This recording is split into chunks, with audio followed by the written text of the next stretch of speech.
Rosie and Colin come to join us too. Morning to you all.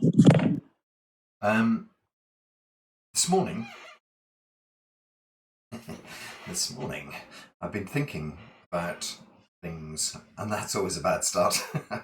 Came about when I was trying to analyse the ramblings from last week. Last week's call was an absolute shocker, so that's why it didn't go out online.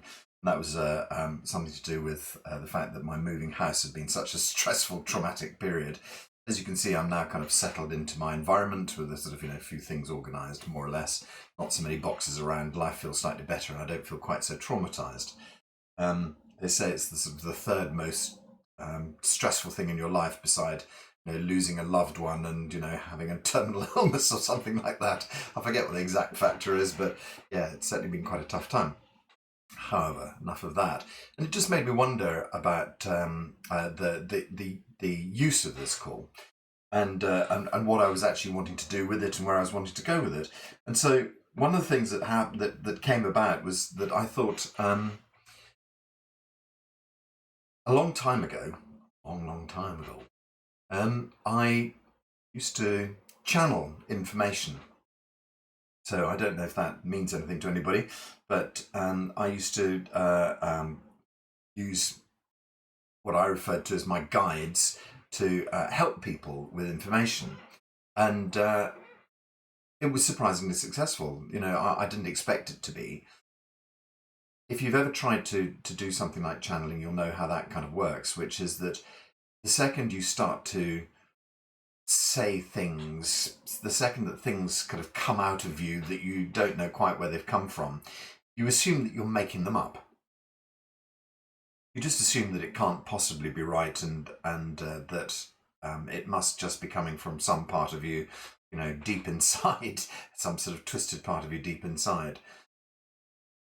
But the more I worked with it, the more I realised that it seemed to be genuinely not my information. One of the asides to that was that I actually decided to stop channeling about a year or two into it, because I thought about the information that was coming through and realised that perhaps 10% of the information that was coming through was definitely from my judgment system. So we've talked a lot about the reference framework and how that works. And I felt that I wasn't giving people a really 100% clean, clear reading, if you like, of what was going on, because it was very hard for me not to put some personal judgment into it. And so I decided to stop using that as a modality. So what then happened was that that was at about the same time as I was working, I was studying to become a medical Qigong practitioner. Whilst I was working as a medical Qigong practitioner, I'd be working on people. And so what happens if you haven't had a treatment, medical Qigong treatment, and ipso facto, if you haven't had a treatment from me, you're not likely to have had a medical treatment from anybody, because there's very few of us in Britain, let alone the world, a bit like hen's teeth. But yeah, so what happens is that I move my hands over the patient's body, and with your hands you can sense chi in people's bodies, and you get used to the idea that there are various different feelings behind what we term blockages of chi. You feel that so as you move your hands over the major organs in the body, one might sort of feel like a mountain sticking out of the person, and then the next organ might feel like a valley or a trough or something like that. And you suddenly think, oh wow, that's really powerful, and then you move your hand a little bit and think, oh dear, I can hardly feel that at all in comparison. And so a lot of it's done in comparisons. That's I think reflects the kind of the yin and yang, the amount of chi and the deficiencies and things like that. And so I started to work on people and get in contact with them in that way. And when I was doing that, things would suddenly pop up, and I'd say, I wouldn't even know sometimes, why or what I'd said until it was too late. And you've heard me say this example before, but it was a lovely guy I used to work with, or who used to also work in the city. I met him.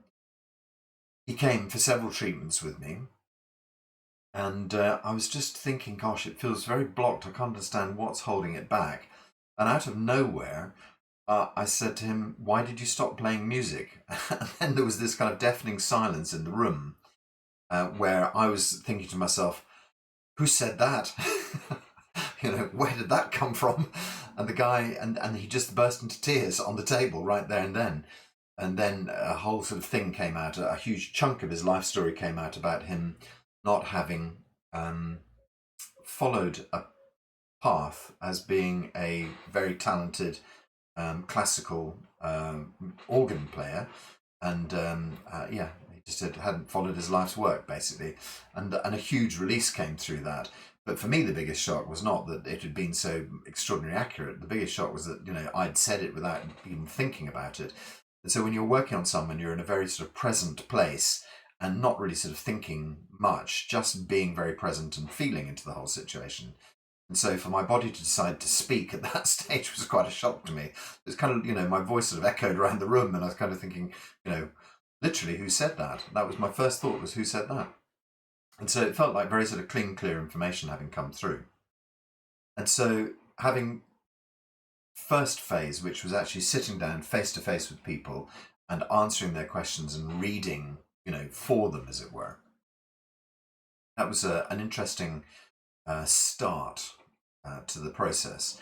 And then moving on to the physical therapy version of it, where it just kind of presented itself during therapy. And it also, several times, it helped, well, not all the time, it helped me to come to intuitive understandings of what was going on in people's body. It still does. And so in a funny way, it morphed and changed and was still there. And then there came to the sort of the relevance of this call and whether I should, be trying to channel information in the call. So that was what I was wondering about, was should I be trying to make this work on that kind of level? And to a certain extent, it does work on that level. So I kind of told you about the process where, before I arrive, on this call, having had a shower, often sort of, in that relaxed circumstances, information comes to me for the call. So the feeling for me is that what needs to happen is that I try to bring through more useful information. And interestingly enough, that already happened this morning, having sort of thought about it. I started to think about, for no particular reason, apart from that I'd either used the word a few days ago or I'd heard the word in a video, I can't remember, telomerase. And I don't know if you know much about biology and telomerase. I'm assuming you do, but I'll give you anyway. That telomerase is the kind of glue that holds together the little pieces of DNA. So you get this DNA from your parents, from your mother and your father, and they sort of combine together, and they're kind of glued at the ends into their sort of helix spirals, if you like. And anybody who's a serious biologist will be sort of laughing their heads off at my description of this, but I'll do my best because I'm only a sort of A level, and that was quite a long time ago, to be fair. And so telomerase is the glue that holds together your chromosomes. And what happens is that each time the cell divides, you get the chromosomes splitting out into two parts. And the telomerase kind of unbinds and rebinds, I believe. I think that's how it works. And essentially what happens is that as the cells divide, the telomerase eventually kind of wears down, if you like. And that's essentially what the age of the cell is all about. Because eventually when there's no more telomerase on those sets of chromosomes, then the cell dies. Because, well, yes, it then mutates, and as it mutates, it's then spotted as being a cell that's kind of like, dodgy. I think, as I say, my process is very kind of slightly confused. But as it divides, the cell is then spotted, and it's then cleaned as being a kind of a broken cell eventually. And so the analogy people always give about telomeres on the end of cells is that it's like the shoelace and you have your shoelace, and at the end of it you've got the plastic bit wrapped around the shoelace which holds the shoelace together, and by kind of pinching the end of the shoelace, it doesn't fray. So exactly the same is true of your chromosomes, and essentially what happens is that they stay bound together and don't fray, if you like. And yeah, so and essentially the length of the telomere on the end of your piece of chromosome determines the length of the life of that cell. And so the longer the telomeres, the longer the life of the cell, or effectively the longer the telomeres, the more times a cell can divide successfully without going to apoptosis, which is cell death. And so that would then effectively be the length of your life as well. So the more telomerase you have in your cells, the more your cells can divide. Ipso facto, the longer you can live, I suspect, is the way of it. And so this morning I had this kind of moment where this whole sort of idea of telomerase kind of popped into my head, and I was thinking, what's the story behind that? What stops us from having a longer life, or a healthy life, as it were? And it was just this idea that the cell division, gets to a stage where the cell can't divide anymore, and effectively that's where it then dies.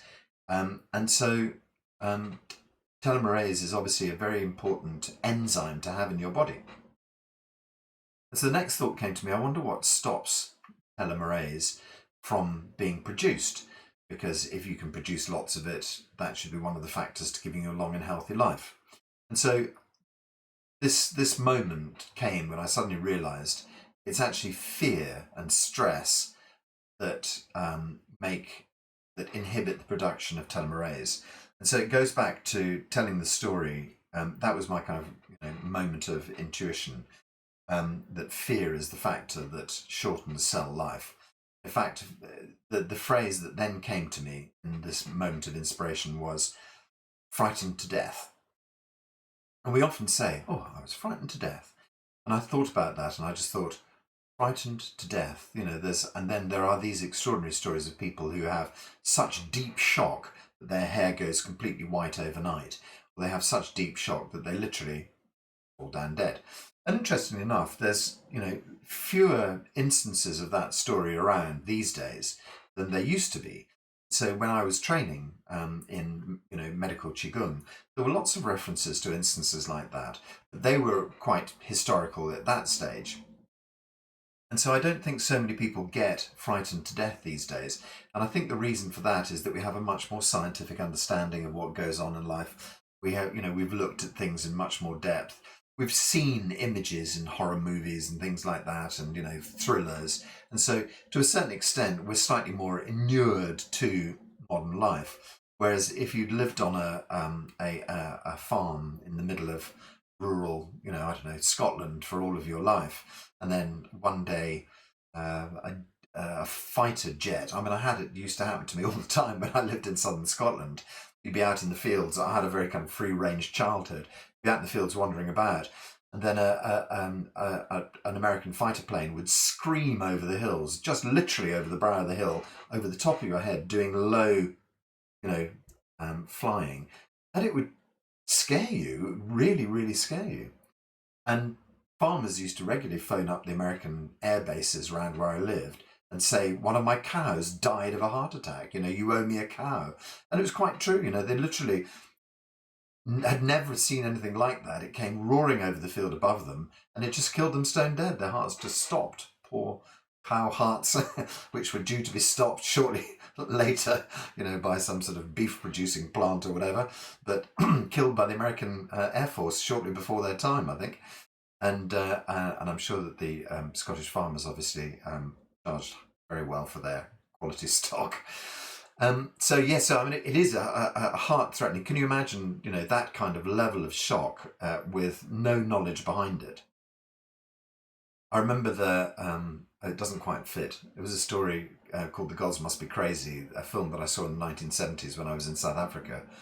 early 1980s when I was in South Africa, and it was a lovely film where the Bushmen of the Kalahari. It was just a film about several Bushmen who lived in the Kalahari, a little family, and the scene starts off with a guy flying in just a little propeller aeroplane on his own. And he's taking a shortcut across the Kalahari desert, and he's drinking a bottle of Coca-Cola, and then he opens up the window of the plane and chucks the bottle of Coca-Cola out. And first of all, the Kalahari Bushmen, they see this plane coming roaring over, and they all collapse to the ground in absolute horror because they've never seen an aeroplane before. And then a moment or two later, a Coke bottle lands, in the sand beside them. And in a place that's entirely made of sand and wood, the Coke bottle becomes the hardest thing they've ever seen in their entire lives. And it becomes this thing that's been given to them by the gods. And so you get this kind of lovely take on the whole thing where, the gods have given them this extraordinary thing, which first of all they worship, and then after that it becomes a weapon. They suddenly discover that if you club someone over the head with a Coke bottle, they sort of fall over. It's the hardest thing they've got because they haven't got any stones in the Kalahari. It's a nice little idea. It's a lovely little film and well worth a watch. I'm sure it's probably on YouTube. It's very funny, very interesting. But it is this kind of idea that they'd never seen an aeroplane before, and it was this kind of, oh my goodness moment, and that to them was complete deity. And so I wondered about that, and I wondered about, these instances of people dying of shock. And I think that we've just become so much more used to the 21st century that doesn't happen to us so much these days. But you can imagine in the 17, 18, 90, early 1900s, before the Industrial Revolution, how things could shock people, and how sedate people's lives were, how difficult they'd become, how different they'd become. I read an extraordinary article about a guy who's going back to the land in Colombia, and he's basically saying that the only way humanity will survive is if we turn the clocks back to that kind of level. And I was thinking about that, and I was thinking how, extraordinary that was as an idea. Could we ever do that? But I know that all populations of everything in nature get to a stage where they explode to such a stage, and then nature fights back and they collapse, and you have what's called systemic population collapse, something like that. There's a term for it. I've gone and forgotten it. Where populations self-regulate. And, most of the people who know anything about science are basically saying that we're getting to the stage where we're about to self-regulate into a very dramatic way, and our numbers will come back into something harmonious. So this guy's basically saying, prepare yourself, go and live on the land before it's too late. Figure out how to make a living out of other things before society collapses. And I sort of thought, yeah, I think that's quite a good plan, actually. So he was advocating going back to that kind of living. And I certainly believe that for our health, we need to do that. I certainly believe that what's actually happening to us is that we are Stone Age people living in a computer age body, and computer age people living in a Stone Age body. Good analogy, get it the right way around. Because we haven't essentially developed dramatically in the last 10,000 years. We really haven't changed an awful lot, 10, 20,000 years. Obviously, our records are a bit sort of dim, but essentially, we are not terribly different. The size of our brains and so forth. I think that, a brain function has obviously evolved, but that's the only thing that's really evolved. And in that is this idea that we're no longer terrified by, an aeroplane flying over our heads. We don't drop dead from that. But there is this kind of understanding that physically we haven't evolved, and that what needs to happen is that we need to make a jump, a step change in our evolution if we're going to survive the way we live currently. So we have two choices. One is to reel back our evolution into a way that we can survive, or the other is to make some quantum leap in our own physicality. And if we haven't changed in the last 20,000 years, I'm surprised it'll take us another 10,000 to get round to making the step change to deal with what we're dealing with right now. And so at some deep, deep level, the element of fear is still affecting us on a chemical basis. just is a good idea, I think, to go back to Dr. Pang and to say Dr. Pang's theory is that inside you is the most complex chemical factory on Earth. You've all heard the story. Every millisecond of every moment of every day, you're producing hundreds of thousands of custom-made chemicals for you. The question is, are you in control of that process or not? Okay, so back to our telomerase enzyme that's being made to support the cell function, to keep the cell function living longer. What are the factors that would inhibit the production of telomerase? Surprise, surprise, stress. And doesn't that just sum up the 21st century? So I thought it might be a good idea for me not to battle on with the whole sort of story about telomerase. I thought I'd just quickly pick out something from the internet which gives us a little bit of a better idea. So I'll give it from I'll give you a scientific one as opposed to my sad sort of wombling through this. Telomeres at the end of each of our chromosomes. They act as buffers, protecting the DNA material from becoming damaged. Our chromosomes are long sequences of DNA that contain all of our genetic material. Chromosomes form a structure called the double helix. Each pair of chromosomes consists of one pair from your mother, another from your father. The telomere's main function is to protect the rest of the chromosome from getting shorter during normal cell division. As we age, telomeres often shorten due to many factors, including stress in our lives. So there it is. Okay, so I had kind of come to the idea, and I'd like to say that I had come to this inspirational moment that fear, that we are frightening ourselves to death.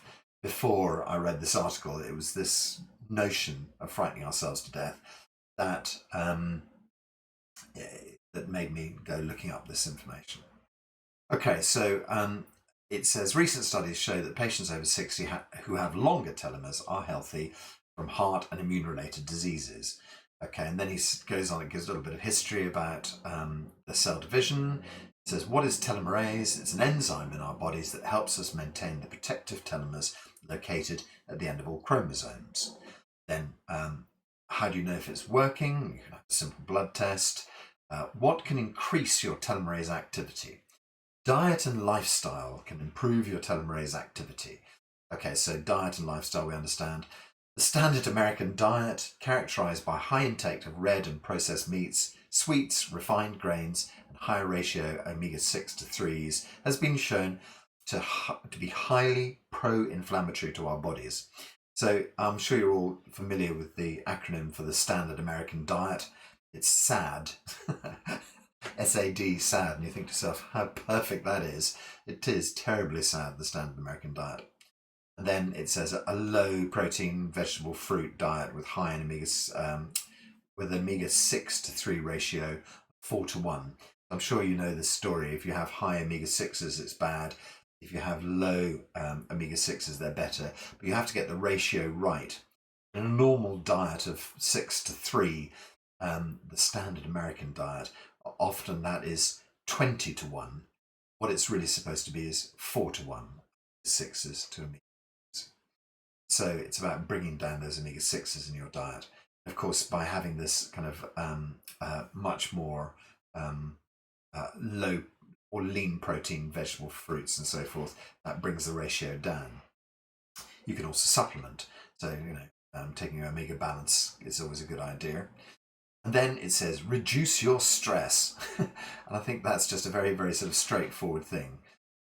It says antioxidant, and they say things like, antioxidants in your body, such as vitamin D3, astragalus has been found to stimulate the activity. And then, so it says 4 strategies. Eat a low inflammatory diet, exercise at least 30 minutes of moderate intensity a day.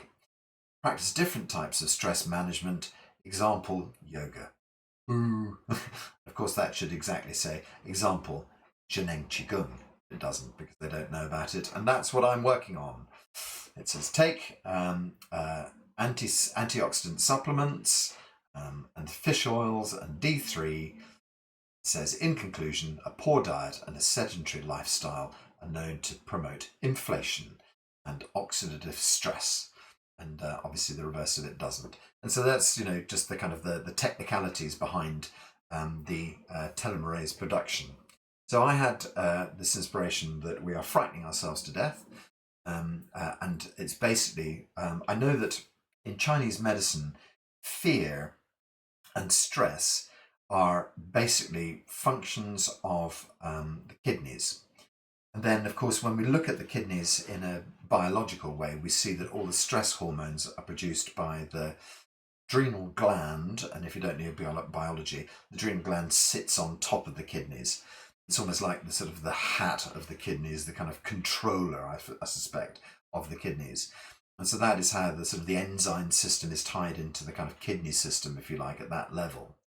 And so what's happening there is that we are running our kidney qi down by stressing ourselves out, by living these fearful lives. What kind of things can give you fear in a modern life? Okay, so the problem about modern life is that your brain has no idea how to deal with modern life. Your brain is still expecting, wondering what time the next harvest is going to come round, and if you'll go to town on your cart next month. That's what your brain is still expecting. It's not expecting there to be a highway outside with cars hurtling by, having to get into and I saw a thing that said something. It was an article about cycling. And I saw something that said that the human body is not designed to go faster than, I think it was 18 miles an hour or something like that. And there was some whole story about being on a horse and a horse at normal speed. That was the kind of rate that your body liked to go at, and that your eyesight and your processing rate could take things in and deal with it. And then essentially what happened is that, the second you get in a car, you're out of control. Your body has no idea what's going on. It's kind of like, oh my God, why are we going this fast? Especially when you're now going up to 70 on the motorway. Your brain can't deal with sort of the speed of that. But the other interesting sort of side effect to it is that in a crash circumstances, 15, 18 miles an hour, your body tends to be able to deal with the impacts of that, and you don't tend to brake too much, and you don't tend to have internal damage and things like that. And then when you go beyond those speeds, if you're on your bike and you happen to crash at 40 miles an hour, you're going to turn into pate effectively. And so your body is kind of like, geared to go at certain speeds. And we're geared to go at a certain speed to life. This life is just too fast. It's just too, crazy for us. And we're not built for it. As I say, we're living in caveman's bodies still. And so the fear and stress hormones inside the body are just, they should be there to be switched on in moments of extreme need. And so in moments of extreme need, you walk round the corner and suddenly there's a guy standing there with a knife, and you go, "Dah!" and then you run, and that's when all the hormones kick off. And that's what they're supposed to do. But you walk around the corner and there's a bus goes past, and there's another car goes past, and each moment you step back from the curb, and what happens is that the tick, tick, tick, or drip, drip, drip is a better way to put it, of stress hormones into the body carry on and carry on and carry on. And what are the signs of this? Well, the signs of aging in human, in Chinese medicine, tend to be governed by the kidneys. So things like sort of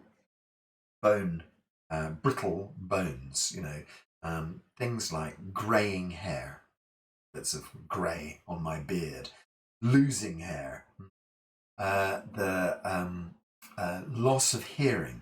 All of these come as parts of the kind of, they're just sort of things. So the bone thing, what I was actually trying to get at was the kind of immobility. So like, immobility in your spine. Think about, standing behind your granny and saying, hey, grandma, and she has to turn the whole body round to look at you. She can't sort of turn her neck anymore. That kind of immobility we see as being old age. That just comes under the classification of old age. But actually it comes very much under the sort of the umbrella of kidney function, Chinese medicine. And the kidney function aspect to it It's obviously connected directly to the stress element, and that sort of stress and fear winds your kidney down. It over supplies all of these things into your blood supply. And as we've discovered, or as I've discovered in this call, it inhibits the production of telomerase. And then what's going to happen is that the cell is not going to last as long as it should do. The cells are going to die more quickly, and we're effectively speeding up the aging process by being stressed. It's a very sort of simple, line from A to B. The one eventually leads to the other. And of course, there's also the aspect that that there's part of the cell division that is not being judiciously handled by the body. And I think that that's also the route where cancers turn up. So there's this connection between telomerase and cancer production as well, where cells go into kind of overdrive and they mutate and so forth. And so all of this is about stress. All of it is about, I wouldn't say that's the only factor. What I'm saying is that a huge amount of this kind of, telomerase story, the cell death story, the aging process is driven by stress in your life. So you have to find strategies to take yourself from the fire, to get yourself out of it. So, with due respect, some of you guys I've worked with, and some not, and I don't wish to give away anything that I sort of say to my clients and so forth, but you'd be surprised by the amount of times that I find myself saying to people, quit the job, just stop working, leave that person, leave that house, go. And I realize that actually, it's, in certain circumstances, it sounds like rip the Band-Aid off. And that's very much what I'm saying to a lot of people. Rip the Band-Aid off. Because the slow drip, drip, drip, drip that goes on is a degradation of one's life, which only has one outcome. The rip the Band-Aid off advice may well change and take you on a different route and lead to a whole new fresh influx of new life. So it's difficult to say to people, leave your partner, just go, because people's lives are so complex and they can't see how there could be any other life. But I've actually seen one or two very brave people who've done, exactly that, have completely quit their jobs and, sold their houses, packed up and gone to the country, and have regained health and have actually, changed their lives successfully. And so, there are parts of people's lives that they just settle for and they can't see any way out. And I realize that, so I'll give you the example of my trust process when I was working in the city. I'd been in that lifestyle for 15 years. I was aware of the fact that it was killing me, that I was just one easy step away from a total breakdown. My health was getting worse. My mental health was getting worse. I was headed into, who knows, drug addiction, alcoholism. Well, I probably was already there, to be fair, and all of these things. And stress beyond stress. There was a period of my life where I used to have quite a lot of hair, and then suddenly there wasn't. It just kind of happened like that. And that is entirely down to stress. Well, it didn't happen like that, but it was over a 2-year period, and just suddenly my hair was all kind of, thinned. I will put my hand up and say the existing hair that I have, I put down entirely to Tai Chi, yoga, and then Qigong. I think I managed to halt the process to enough of a degree to kind of keep some hair. Anyway, other people would say it's genetics or whatever, but that's just so. I looked at. I was very lucky. My ex-wife was a very spiritual person, and she said to me, just leave. And so at that stage, I had a mortgage, 2 young children, debts up to my eyeballs, and a pretty decent salary coming in, which was just vaguely managing to service all of the before, keep it all going. And the idea of stopping that was terrifying. Absolutely terrifying. But as I think I mentioned last week, fear, the acronym, false evidence appears real. And to me, potential for life disaster was right there. If I stopped, if the wheels came off this, everything was going to go. Life was just going to dissolve. Who knows who I'd be or what would I become? That looks very much at the kind of work that we have been doing on our reborn Zoom call with our teachers, Lou and Ling, who was fearful of that happening. So I had a series of friends, very few of whom I have now. I think that's interesting to speak to that, is that, when you really get onto your spiritual journey, find that people who are not on the same wavelength as you just gently blend into the background. You just don't see them anymore. You don't connect to them so much. You tend to morph and change and move towards people who, I think the easiest way to put it, have a similar vibration to you. So this similar vibration, must have been less attractive to the people I was boozing with and all this sort of stuff. But those were the people with whom I was competing. One company I worked for was owned by a Greek multimillionaire shipping magnate, and the guys he worked with, who worked for him, had yachts and fast cars and big houses. Certainly wasn't me, that's for sure. But everybody, there was a real feeling of keeping up with the Joneses. Where did your kids go to school? And mine just went to the local primary. And what was the next car and the next computer and the next holiday? And that was really, it was a fearsome kind of place to work. It felt, and I was able to step back from it and just say, well, that's what you boys do, but I'm not in that world anymore. I was at that stage, I'd moved from the city and I just moved into computers. And so perhaps I've jumped a step there. I was talking to my wife and I said to her, I can't leave the city because of this lifestyle that I've created. If I do that, everything's going to collapse. What'll happen? And she, basically said to me exactly the same as Dr. Pang always says, when you're doing this exercise and you're thinking, my shoulders, this. And Dr. Pang apparently would say to people, nobody ever died from doing this. And you think, well, yeah, okay. That was it. That was my ex-wife's feeling about it. She said, nobody's going to die. Right, okay. The only person who was going to die was the facade of Jeremy as someone who was a successful businessman. And that had to die. That absolutely had to die, because that was poisoning me. That was killing me.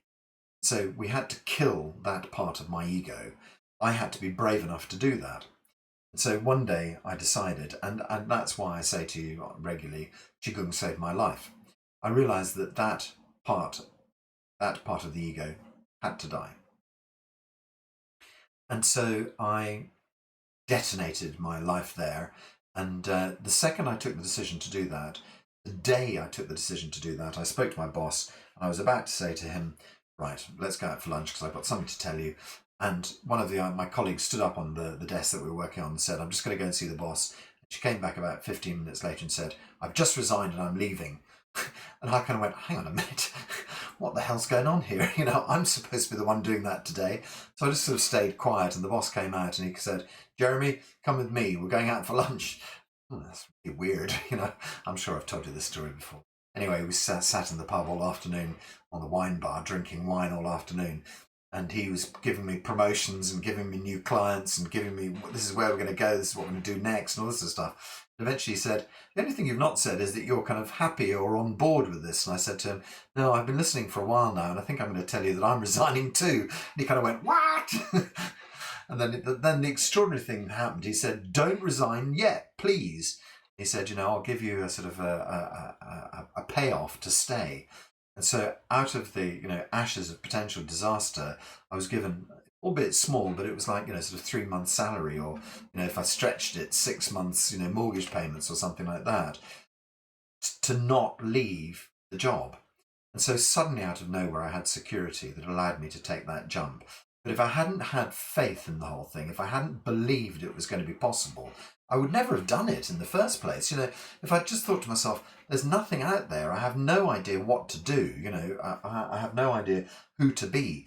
But I had the faith to take the leap and change that lifestyle, rip the sticking plaster off, and it worked out extraordinarily well. I was just, blessed by the way that worked. It was incredible. And so it is having belief that the universe will catch you, that works.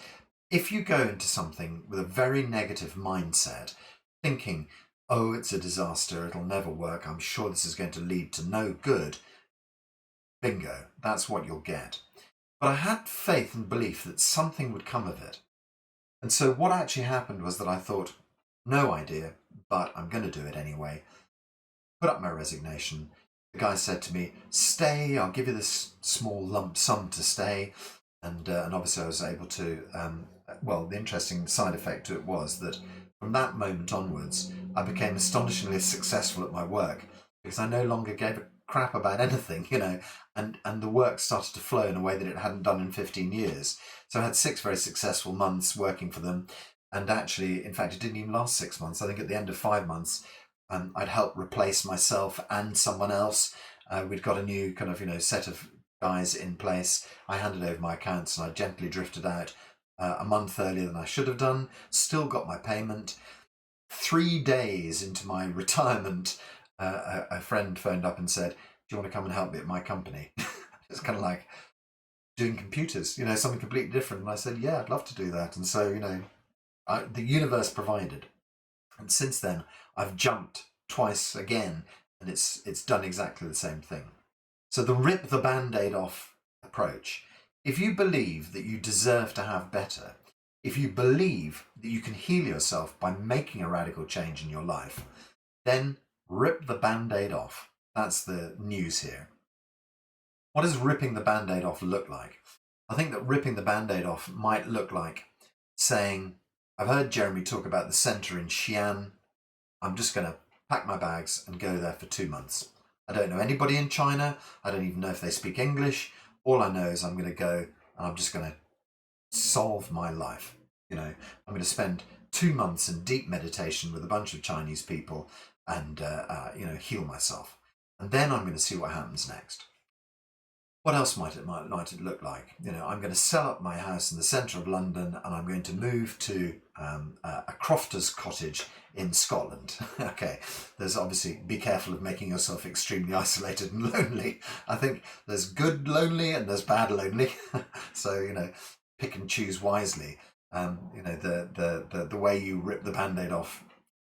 And then, of course, there's the boss who you've always hated, the job that you've always hated, but you feel that the income brings your family security.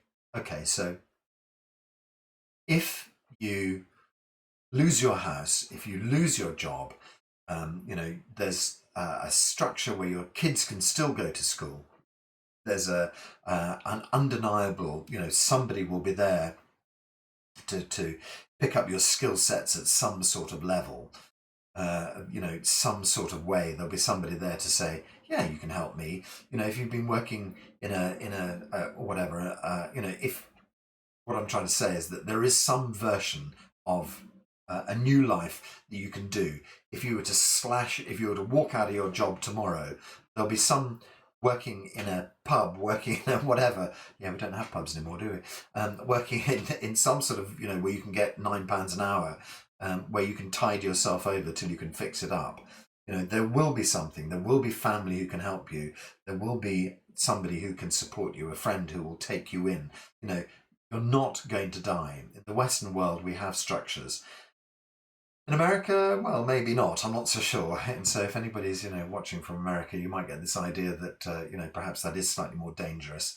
But hey, in America, you can probably go and, chop down a few trees somewhere and make a log cabin, start shooting elk or something like that. Not so easy in England. That's, somebody else's cow, so don't do that. Although it's fine for the American Air Force, of course.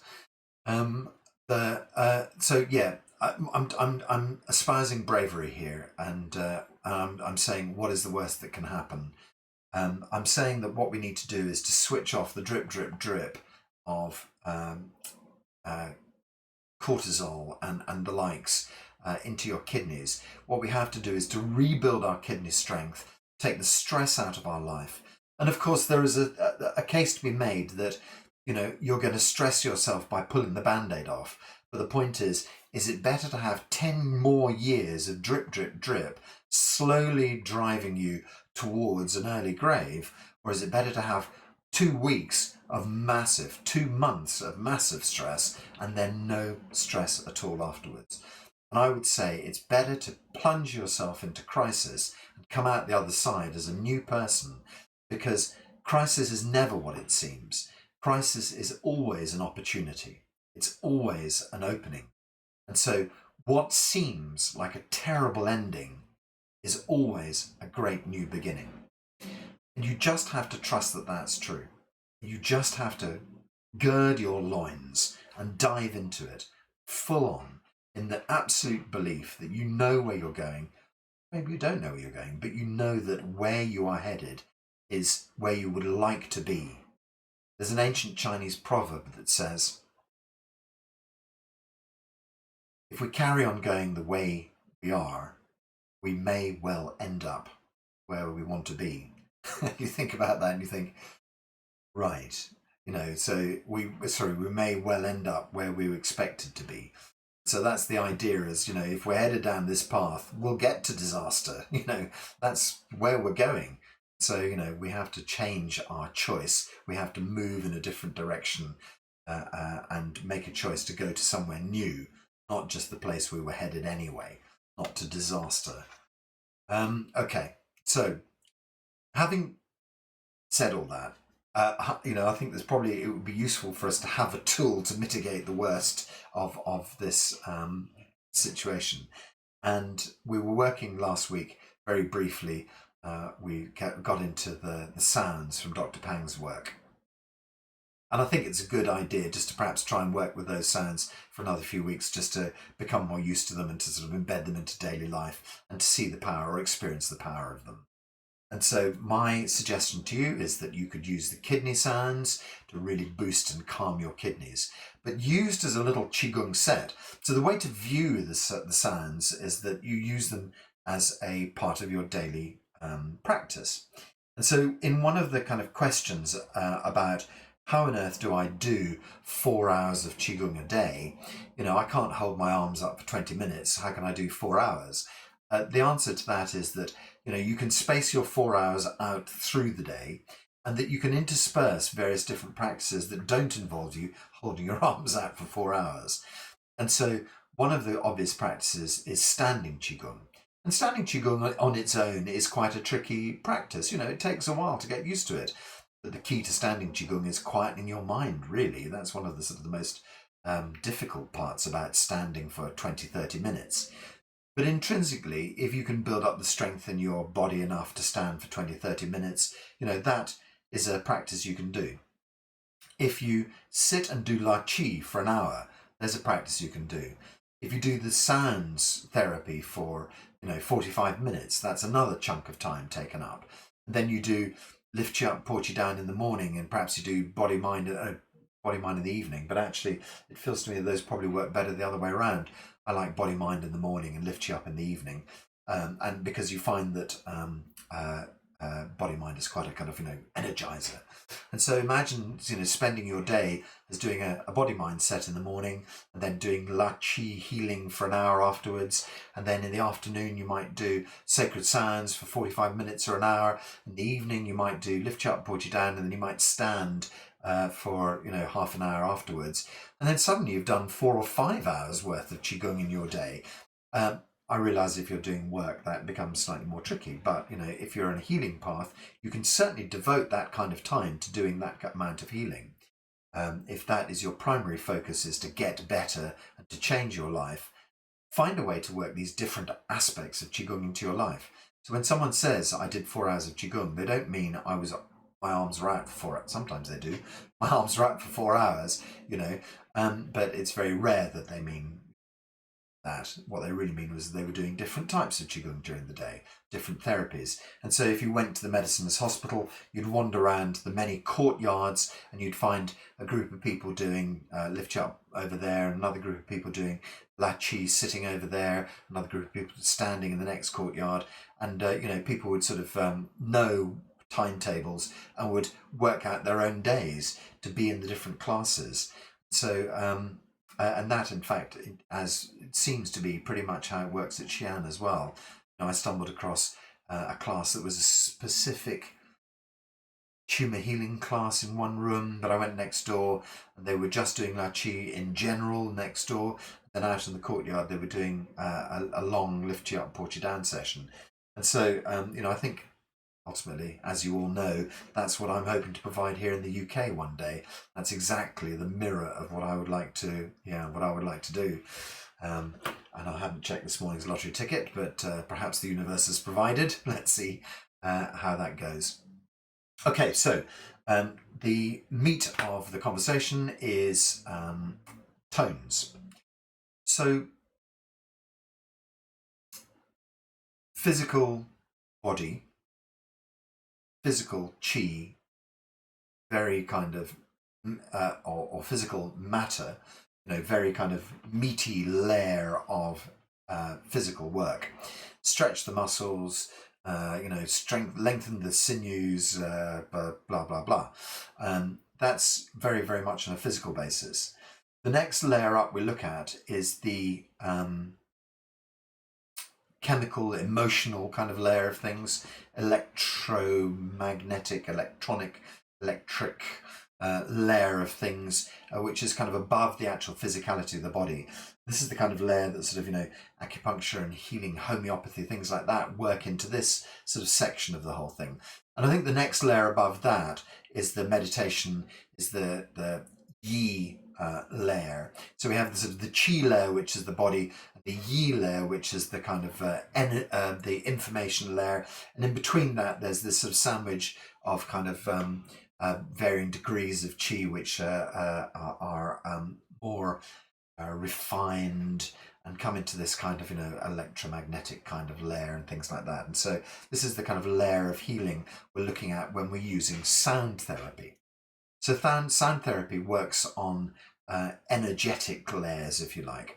I think it also works on matter as well. So I think it probably works between the two of them. I haven't really sort of thought about that. I think you can actually vibrate the structure of organs using sound.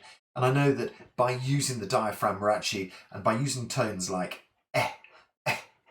we're actually physically jogging the kidneys up and down. So yeah, I think there's an aspect of, and especially when you look at Dr. Pang's work, we see there's a physical, an emotional, and a spiritual set to each of the sounds. So yeah, Dr. Pang has designed his sounds so they work on 3 levels of the body. And so I'm going to screen share with you a document, and hopefully you'll be able to see that, and I shall email it to you if you wish, and I'll be talking you through it. So if you can't see it well, don't panic, because I will get it to you some way, and I'll explain it to you in other ways. Share document. Okay, so go on to reading mode, I suspect. Is it? Goodness, no, it's actually just split my document into millions of pieces.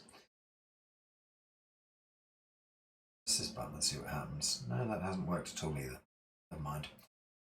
Okay, so 5 healing sounds of Zheneng Qigong. I'll zoom it up for you so you can see. So the first thing shows you a diagram of your hand and palm of the hand, how the fingers relate to the organs. And so there's just a little diagram here. The reason for this diagram is that when you're doing the organ sounds, you can hold the hand in the appropriate kind of places.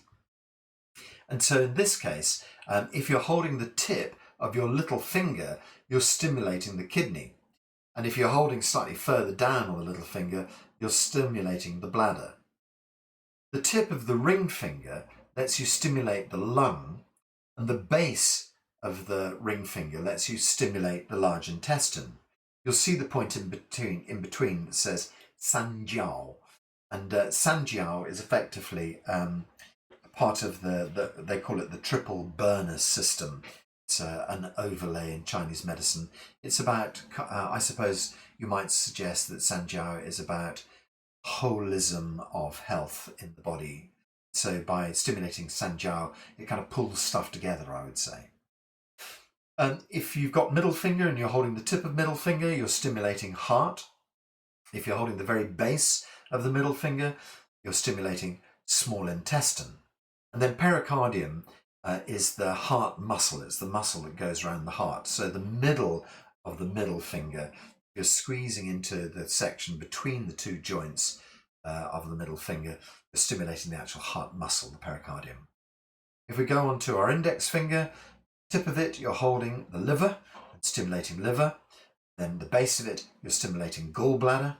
And if we move on to the thumb, we're stimulating the tip of the thumb, and that is spleen.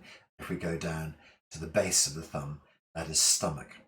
So when you're working on these various different parts of the body, you can actually stimulate. Okay, good question from Colin. I'll come to that in a second, Colin. If you're stimulating, if you're working on a particular organ, you can choose to work on those particular parts of the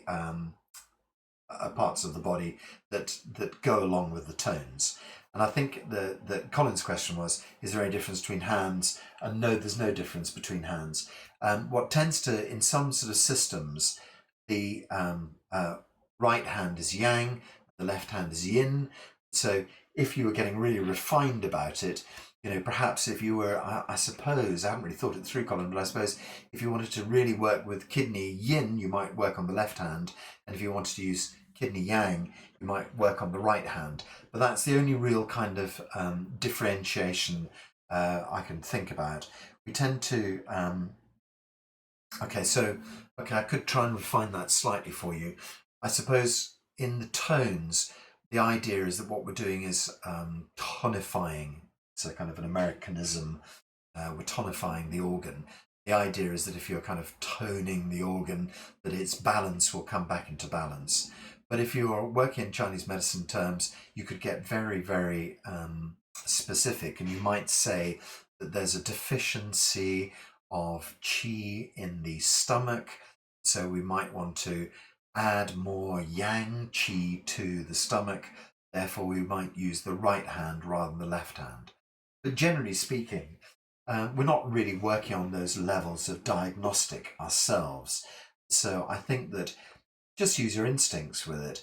Whichever hand seems to feel right for you. If you think that I'm right-handed, so I'll use my right hand to squeeze, or I'm left-handed, I'll use my left hand to squeeze the point.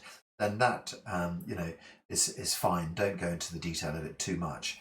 But and you might think, well, actually, I quite using my right hand on that, on the index and ring fingers. But actually, I quite using my left hand on the middle and thumb or something like that. So allow your body to dictate what's going on. If you're someone who is a Chinese medicine professional, you might refine it. But I don't think there's any point in doing that, if I'm honest with you. I think that both hands in this kind of system, and this is a kind of it works on a holistic basis. We're seeing the whole of the hand as representing the whole of the organ system. And I don't think when we're using this kind of idea that it really matters which hand you're using. So I think that, that's the best idea, is just to take it on an intuitive basis. Hold on, we'll have that quick drink of my tea.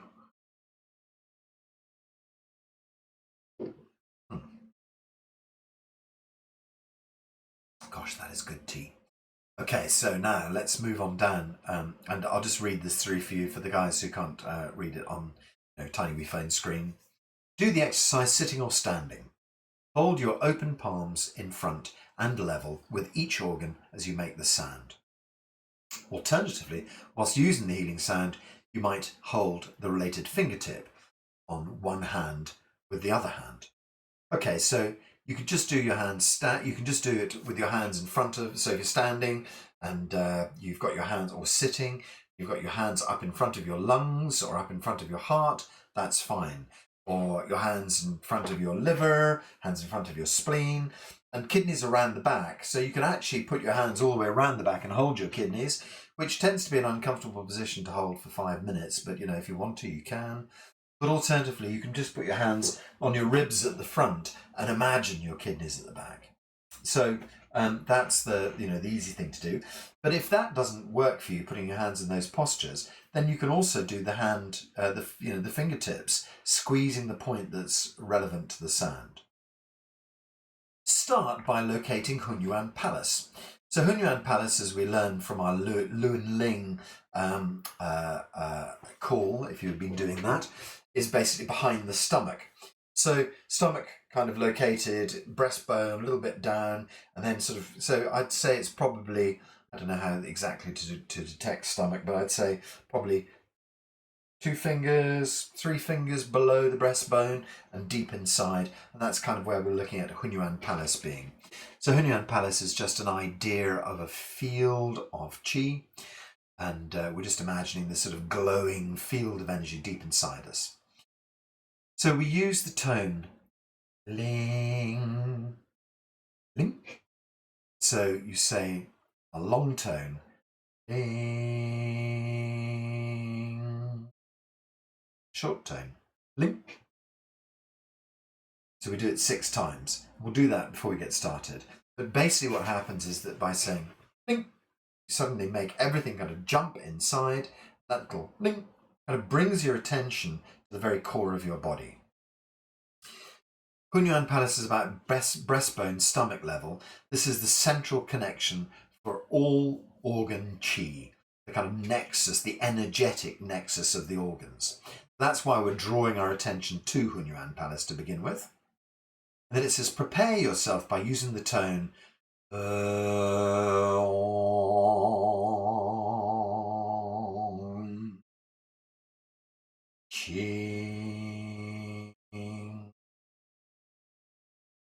So last week we had a whole kind of look at the inside of my mouth and my fillings and so forth by doing the ong tone. So you really kind of open your mouth, and then let the mouth close and let the hum kind of take place deep inside. So the ong, ching, do that for 2 minutes. For the tones below, repeat each organ 6 to 9 times, longer if you wish. And so as I was saying last week, if you particularly pick on an organ that is your thing, and how you could find the organs, if you remember from last week, what I was saying is that as you go through the tones, if you find one of them really difficult to do, then that would probably be a very good organ for you to work on. So if the tone breaks, your voice cracks, if you find you run out of breath, whatever it might be, that might be the organ for you to give an extra attention to. As I mentioned last week, the organs work in time with the seasons as well. So, summertime, heart, late summertime, spleen, autumn time, lungs, wintertime, kidneys, springtime, liver. So if you just think, I don't know which organ to work with, but we're now approaching that time Jeremy called late summer, so it'd be good to work with extra spleen activity. Okay, so we'll do our ling ling to get ourselves focused into Hunyuan Palace, and we'll do our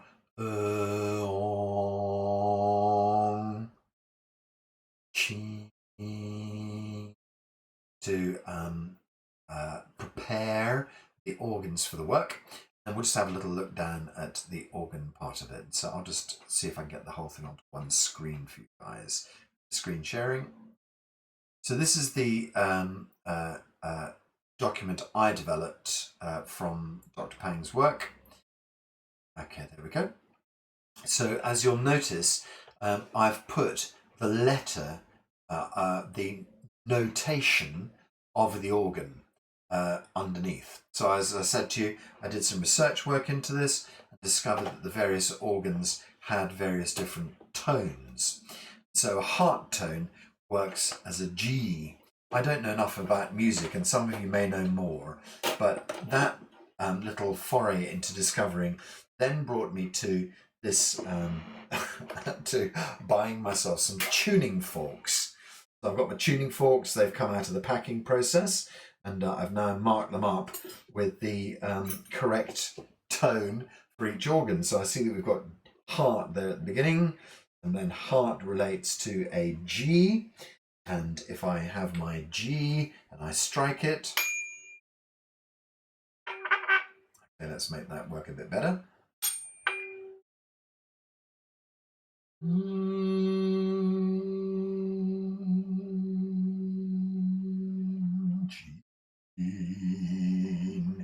So G for the heart. And I always feel that the higher up the body they are, the higher the tones are. So lungs are a D, and I know you can sort of have high and low tones of everything. That seems really too low for me, but if I go up to the top and I go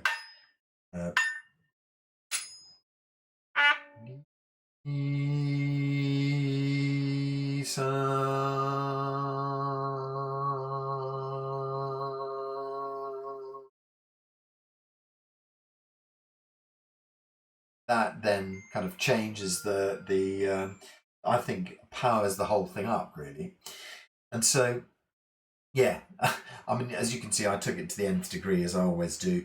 I've gone and kind of got carried away, got myself a tuning fork that relates to each of the organs, and I found this little set on eBay for about £50 or something. G for the heart, A for the kidneys, C for the spleen, E for the liver, and D for the lungs. And then it breaks down as we see into the tones, and so it's organised from left to right. And if you take a look at the heart tone, shin, and it says one breath. So we breathe out. I'll get the right tone for it in a moment. Then you break, you stop. And then one breath.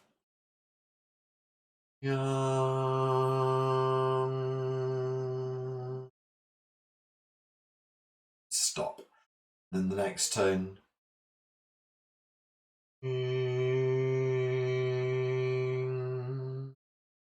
So you see I've kind of said what happens in between each tone.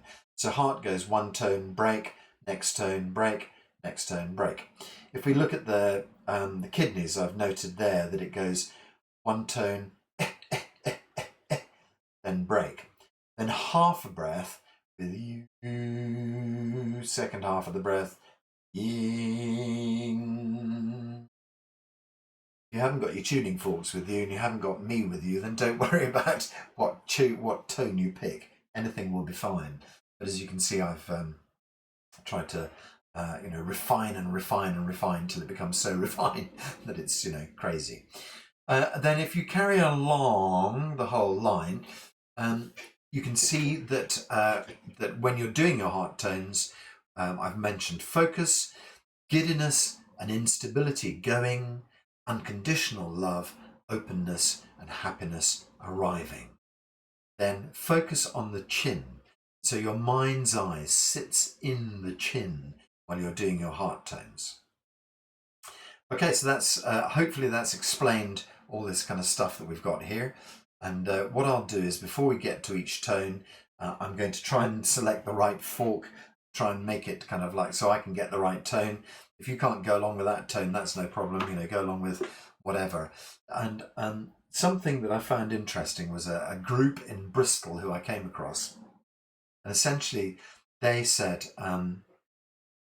their kind of story is that there is no such thing as tone deaf. They just basically say that you haven't been trained to copy the tone, and that with a bit of training you can easily become a perfect singer. They just basically say that you haven't had examples of the tone during your young formative years. Perhaps you were also brought up by a parent who doesn't sing because they think that they're tone deaf, and so don't worry about it. If you think you want to sing, somebody can train you. Okay, and if you don't think you can get the right tone, or you think you sound horrible, forget it. Just do whatever your body thinks is right for these tones. Right, I think we're probably there. I think it's time to give it a go. So we'll just do the next 20-30 minutes running through these tones. Okay, so sit tight, sit comfortably, and relax. We're going to start and repeat ing, ling. And so that is the same as splitting the breath in half, doing that 6 times. Sit comfortably, draw your mind back. I'll count you through the tones. Mind inside. Summon your Qigong state. Put yourself into that quiet mindset.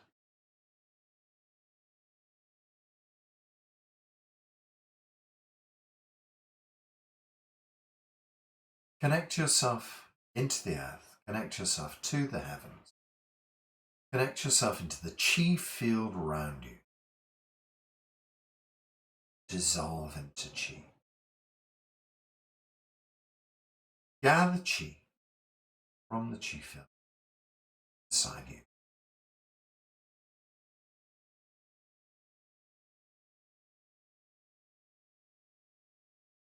Whole body relaxes into Qi. Whole body harmonizes into Qi. Mind dissolves to the Yi field. Mind dissolves into consciousness. So we're going to say ling, ling 3 times, 6 times. Gentle breath in and ling, ling, ling, ling,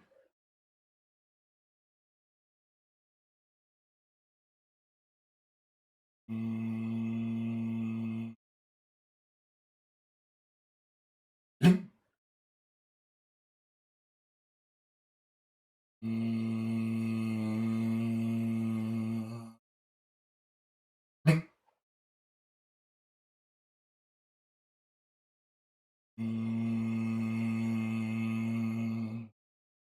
ling, ling, ling. Time.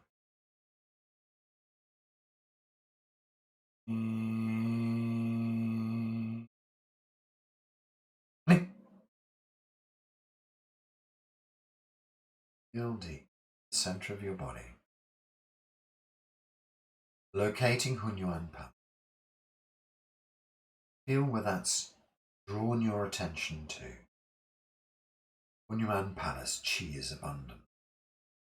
Hunyuan Palace, Qi flowing to the organ. Hunyuan Palace, Qi flows to your lungs and heart, flows to your spleen, pancreas, liver, and tone stimulates. So we're going to say on Qing. Breathe in.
Last time.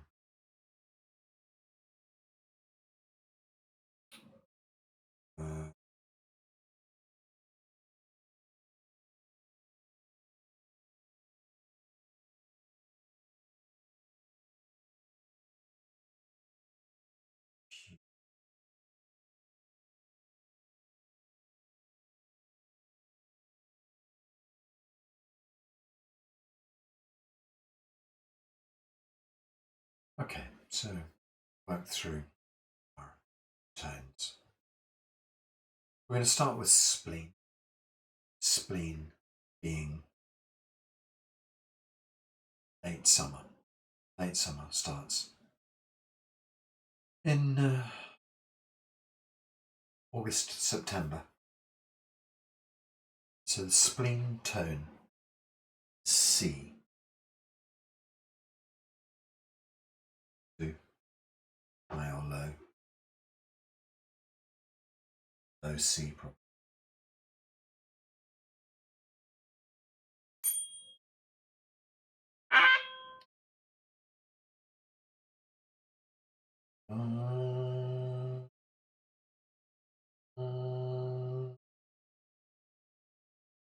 Tone is going to be Gong Fu. Breathe. Gong. So keep your tension, tip of your nose. We go through Gong, Wu, one tone, Zhong, the next tone. So breathe in.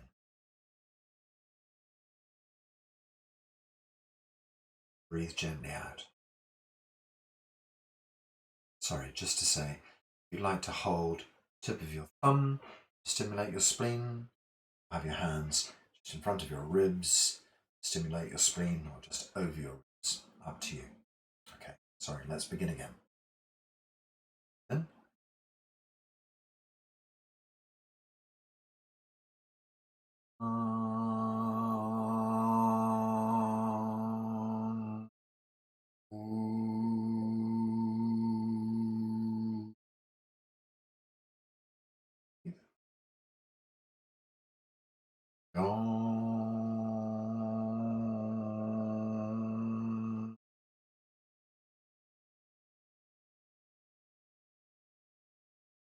Second time.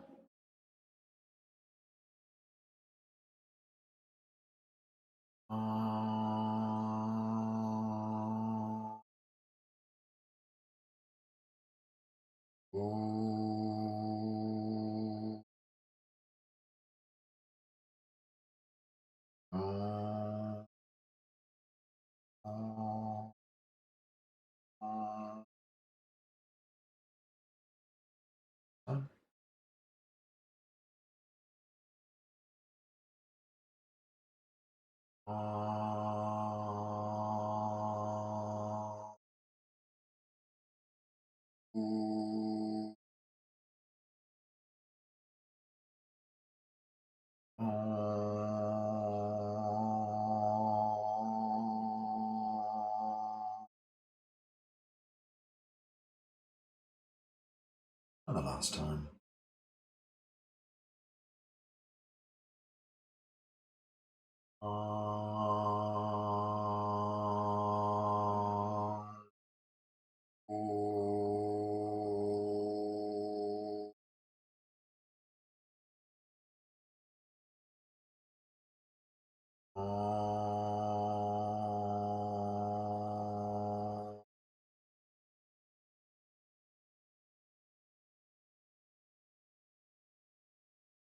Rubbing into the spleen, the ribs, the liver. It's fine to rub just around this kind of band around your ribs, around your middle.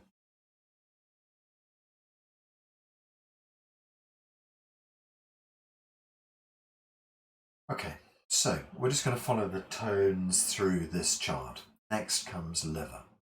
So liver is this tone where we take a whole breath, spitting out toot, toot, toot, toot, toot, toot, toot, toot, toot. And then the next breath we do We're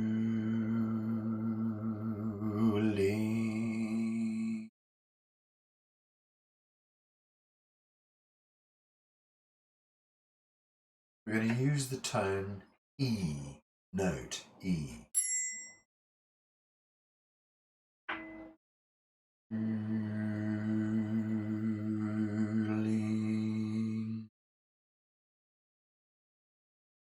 So just focus on your breastbone and holding your tip of your index finger, or just have the hands in front of your liver itself. Take a breath in,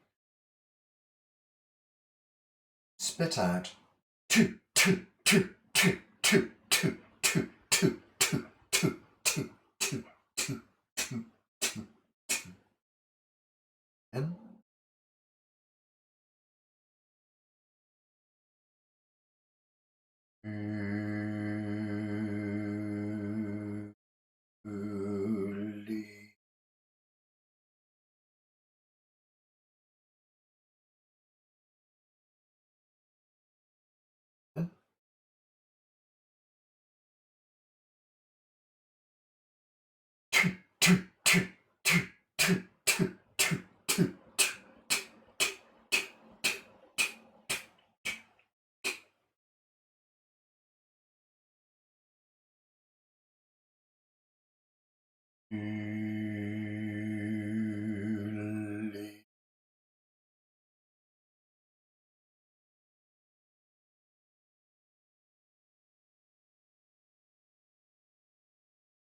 Breath.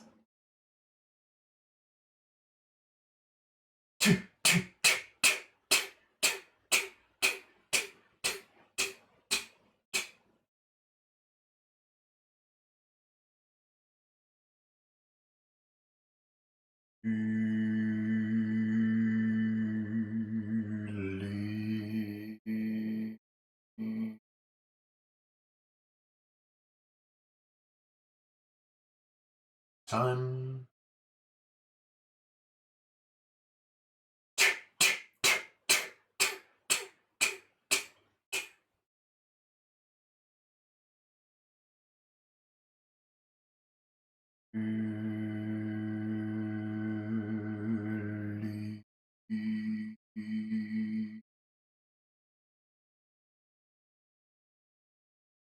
All of the anger fading away, passion and kindness arising. Massage gently onto your liver. Right. So lungs come next. Lungs to the tune of D.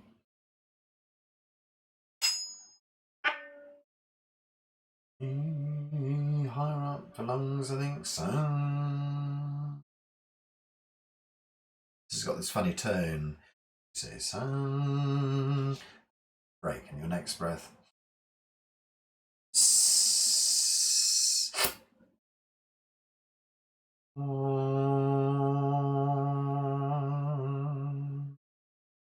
Your mind and your spine, down the length of your spine. Put your hands in front of your lungs. Alternatively, if the hands up in front of the lungs is uncomfortable, you can just hold the tip of your ring finger. So breathe through your first breath. And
One last time.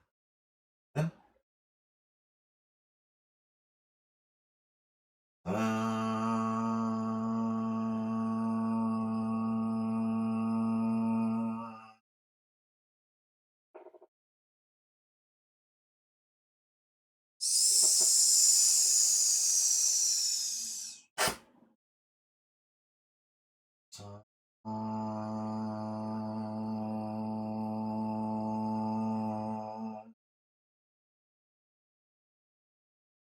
Gently rub into your lungs. Honesty, integrity, arising, anxiety, sadness, sorrow, shame, guilt, grief, fading away. Move on to our heart tone, G, heart finger, tip of the middle finger. We're going to say in 1G first. In, Jian, in. Up there. So we'll work through each of Shin, An, Shin, and working on a G. Have your hand on your heart, hold the tip of your middle finger, breathe deep. In.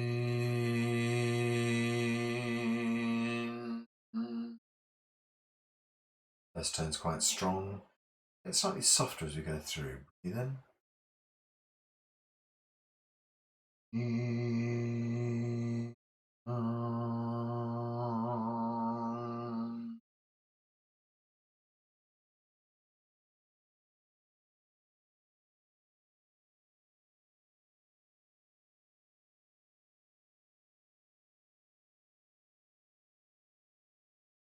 It's on your chin. Breathe in.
Time.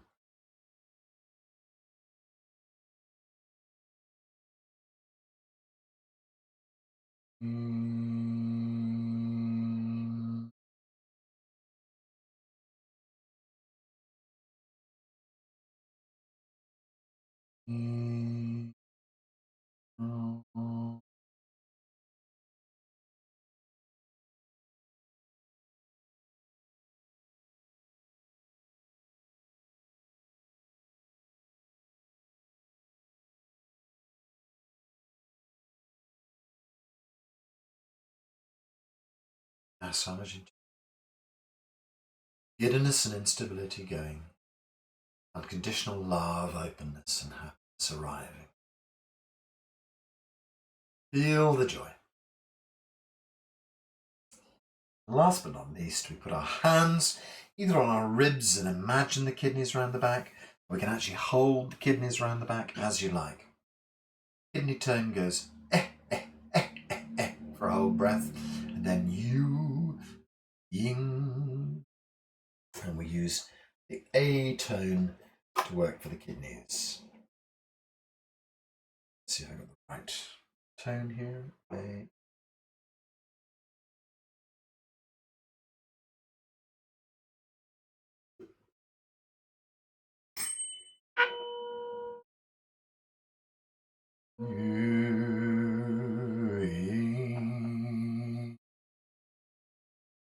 Okay, so take a breath in. So again, kidneys, holding pinky. Tip of the pinky or hands on the kidneys itself.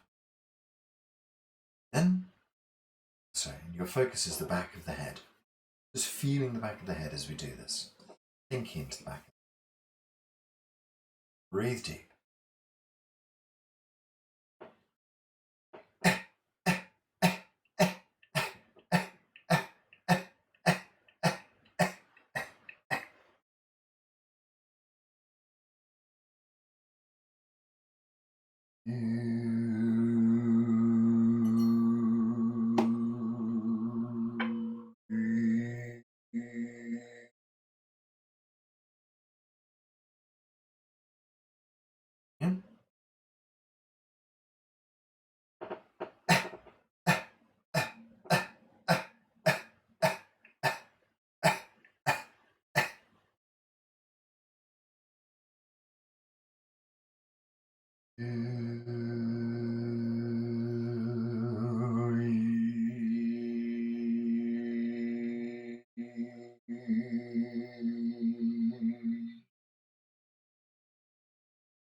Deep.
Press more through.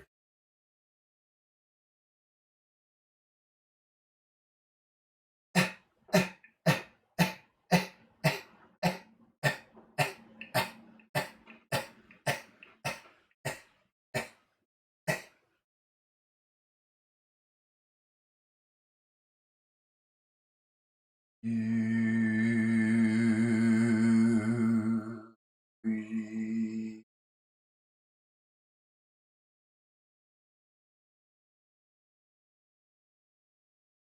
time.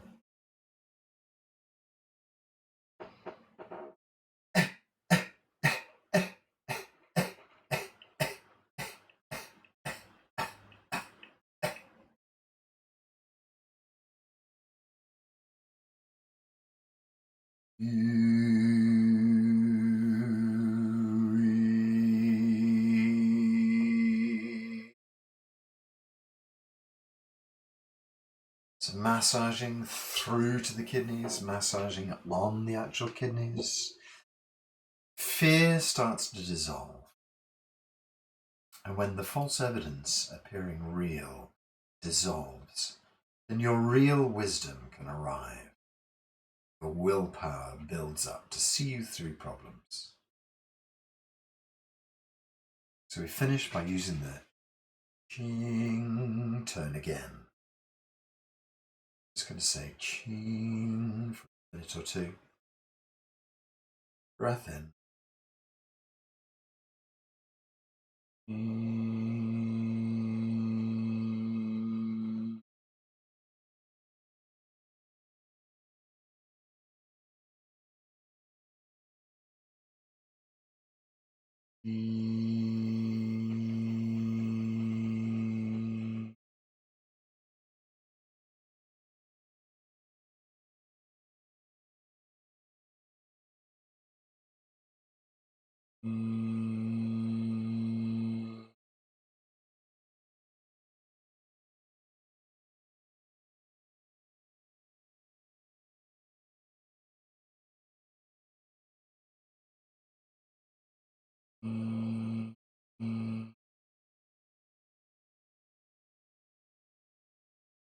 More.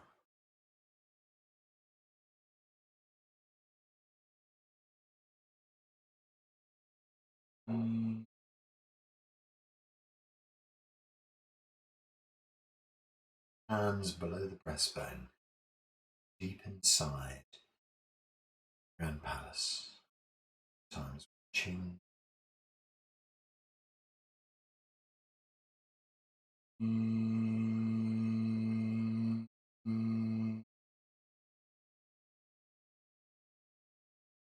Last time.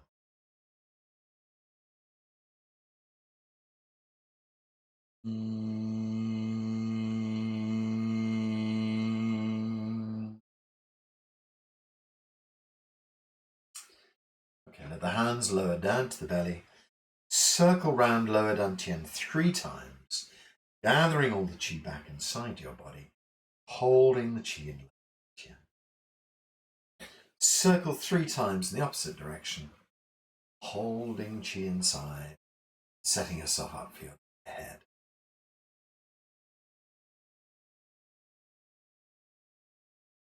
Just open our eyes slowly, put a smile on our face. Come back in, and I'm sorry that we've run over. I'm sorry we didn't have enough time to really get into those tones. Promise less theory next week, or tone practice. Very useful little powerful tool to have. Okay, people, time to say hola. I think everything is indeed good already. Everything is already fixed. I'm going to unmute everybody. I'm just going to sort of say hola. Hands up in the air. 1, 2. Hola. 1, 2. Hola.